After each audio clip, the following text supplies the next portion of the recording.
আমি এখন last warning দিয়ে দিতেছি, এখন যদি তুমি না আসো আমি তোমার গোপনীয় ভিডিও সবগুলো আমি সোশ্যাল মিডিয়া আমি ছেড়ে দেবো। আমার কাছে আসতে আসো প্রিয়, আমি তোমাকে ছাড়া আমি থাকতে পারি না, আমার রাতে ঘুম হয় না, আমি এভাবে কান্না করতেছি, সোশ্যাল মিডিয়ামে ভিডিও ছাড়ছি, তোমার কি একটু মন খোলে না? আমাকে দেখে কি একটু মায়া হয় না?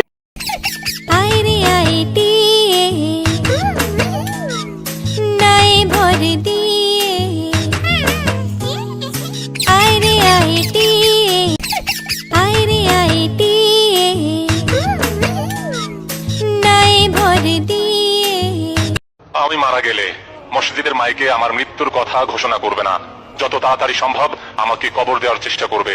কবর খুঁড়তে যেটুকু সময় লাগবে সেই সময়ের মধ্যে কবর দেওয়ার চেষ্টা করো। কারোর জন্য আমার লাশ ফেলে রাখবে না, সে যেই হোক আর যেখানেই থাকুক। আমার জন্য 40 দিনে, 4 দিনে, 7 দিনে, 21 দিনের এসব কোনো প্রকারের খানা করবে না। আমার যদি কোনো প্রকারের ঋণ থেকে থাকে সেগুলো সঙ্গে সঙ্গে মেটাবার চেষ্টা করো। আর যখনই তুমি দোয়া করবে সেই দোয়াতে আমাকে শামিল করো। আর মাঝে মাঝে আমার জন্য সাদকা করো, দান করো। আমার কবর দেওয়া সম্পূর্ণ হয়ে যাওয়ার সাথে সাথে সেইখানে দাঁড়িয়ে থেকে আমার জন্য মহান আল্লাহর কাছে ক্ষমা চাও, কারণ সেই সময় আমার পরীক্ষা হচ্ছে। মহান আল্লাহর কাছে দোয়া করো যেন সেই পরীক্ষায় আমি পাশ করতে পারি।